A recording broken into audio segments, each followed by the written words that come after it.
to the concept room where we understand concepts instead of memorizing them. So, in the last video, we learned about SWOT analysis where we understood how business identify their strengths, weaknesses, opportunities, and threats, basically the SWOT. But have you ever wondered, like, how do businesses decide whether they should even enter a new market? For example, you are a CEO of Netflix and you've just decided to launch Netflix in a completely new country. So, would you simply start your operations the very next day? That's a question you need to think about, right, before starting any business. So, probably not. Like, before investing millions of dollars, you'd want to answer to several important questions like, is the government supportive? Can people in that country afford a Netflix subscription? Do people even enjoy watching online content? Is the internet fast enough, or are there any legal restrictions? And what about environmental concerns?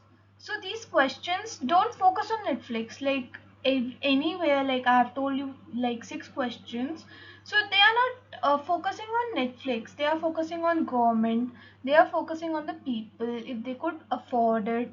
They are even focusing on the technology, like is the internet smart enough?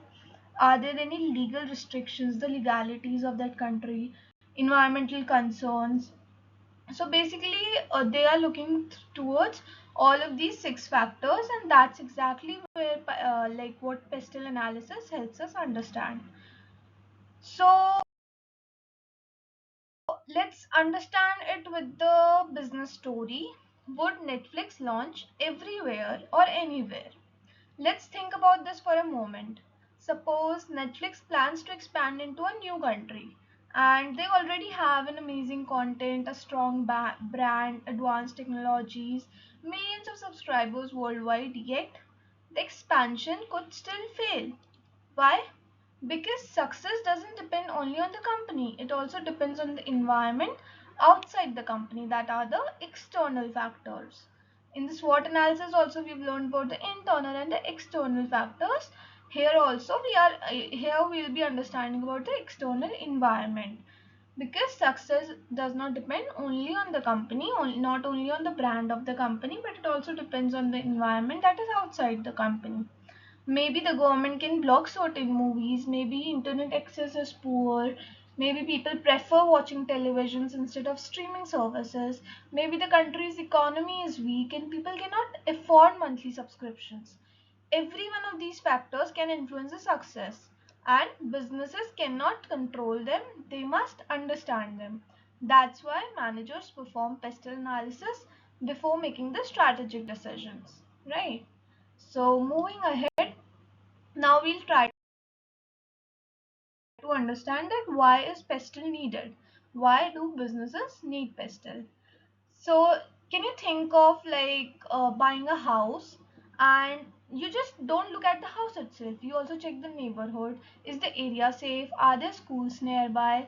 Is transportation convenient? Are property prices increasing? Would it be like beneficial in the long run? Businesses think exactly the same way.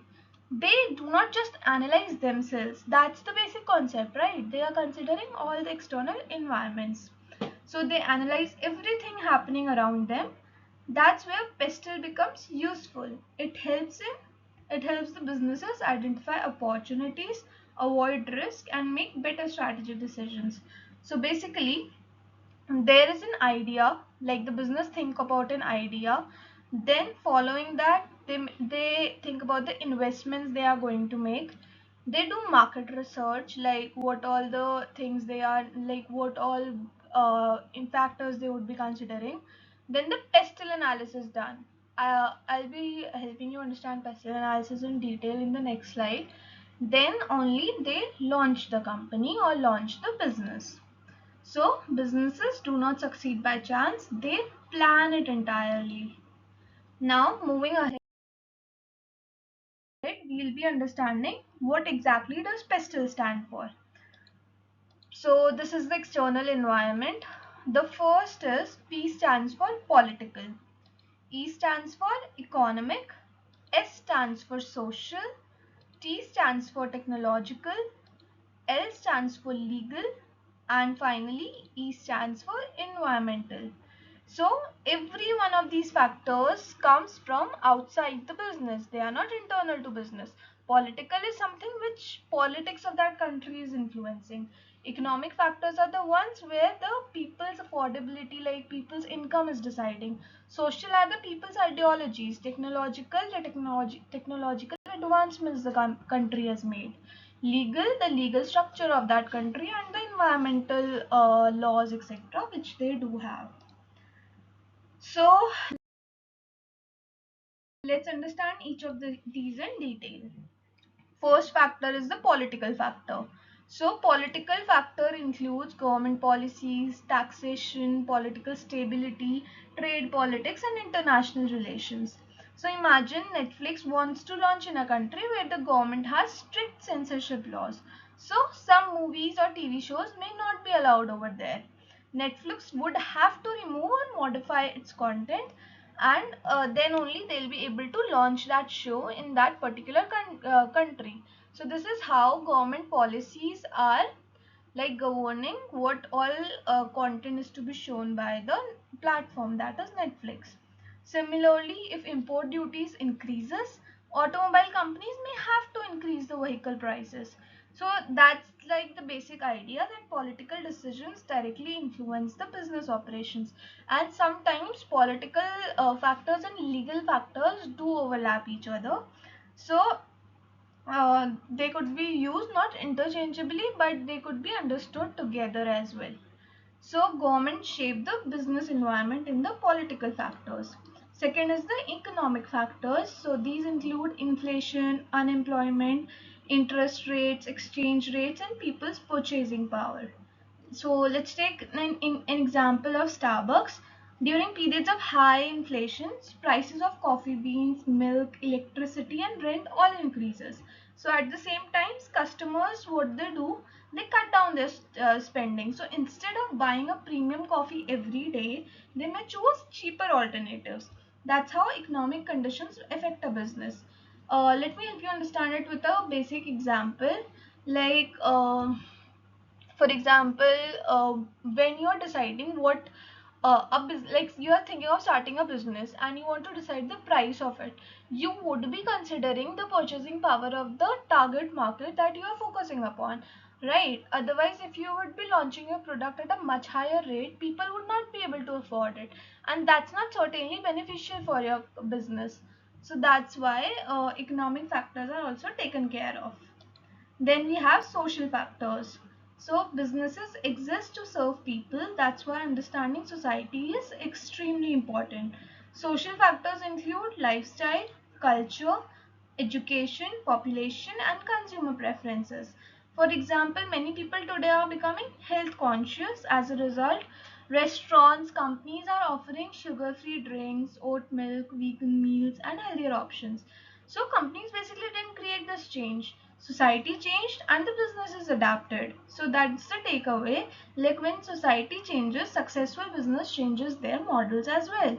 They go for the ways the people are adapting to, and the companies adapt similarly. Now moving ahead, we have three more factors, starting with the technological factors. So technology has transformed almost every industry. Think about Uber. Without smartphones, GPS, digital payments, mobile internet, Uber could simply not exist, right? It could not be able to be there without the help of GPS, digital payments, and mobile internet. That's basically the technological factors. So technology not only improves existing business, it creates completely new business models. Today, like artificial intelligence, that is AI, it has disrupted even the jobs of the people.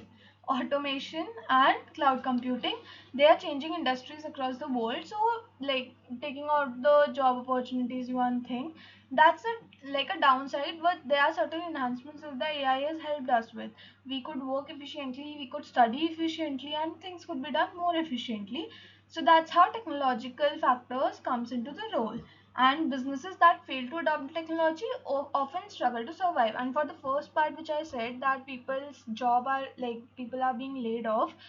So there's a basic thing that if you adapt to the changes, Like for example, AI has come, and if you learn about it, and if you like quickly get done with all the courses and you get a good hand on AI, then the chances of you being laid off decreases substantially. But laying off is certainly a other criteria. There are many more criterias on which the companies decide who would be laid off. So that's a completely different topic to talk upon. So legal factors, moving ahead, every business must follow the laws of the country in which it operates. So these may include labor laws, privacy laws, consumer protection laws, intellectual property rights, and data privacy regulations. Have you ever noticed like how almost every website asks you to accept the cookies? That's because of privacy regulation in many parts of the world. So businesses must protect customer data, and it should comply with the legal requirements. So ignoring these laws can lead to heavy fines and damage to the reputation.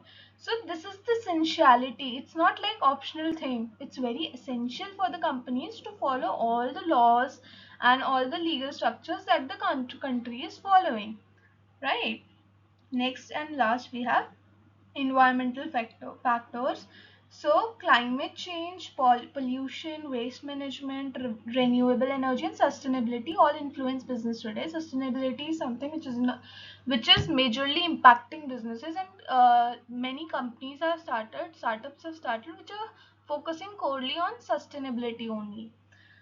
And many companies are reducing plastic packaging, investing in renewable energy, adopting eco-friendly practices. For example, Starbucks has introduced reusable cups that works towards reducing plastic waste in many locations.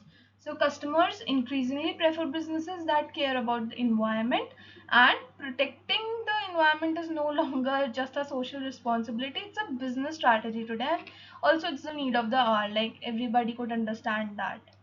So let's take a complete example and we'll put everything together for you to like have an idea on it. So imagine Netflix wants to expand into India. So it must follow these political factors, like it must follow government regulations on content, economic factors. It must like the subscription should be according to people's purchasing power. Social, it should produce regional language content because audience have diverse preferences. Technological, it must comply with copyright and that's the legal part. Technological, it depends on internet speed and smartphone usage. Legal, it must comply with copyright and data privacy laws. And environmental, energy use of data centers. So it should also consider the energy consumption of its data centers and the sustainability commitments that they have to make. So that's how businesses use PESTLE before making strategic decisions. So here's a simple trick that will help you remember during your examinations. Imagine your business is standing in the middle of the street, and now you look around. There's government, there's economy, there is society, there's technology, there's law, and there's nature.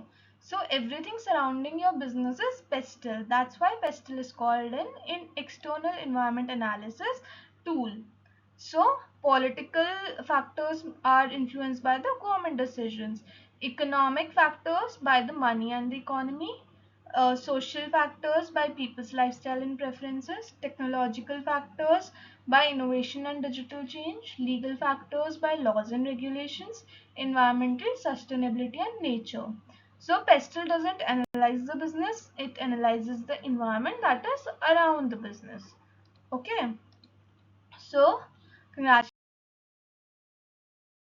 Like you now understand one of the most important strategic analysis tool that is used by businesses around the world.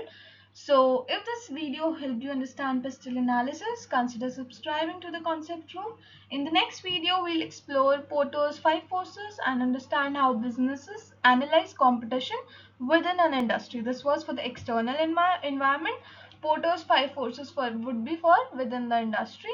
Until next time, keep learning, keep questioning, and remember, understanding always beats memorizing. Thank you for watching, and I'll see you in the next concept.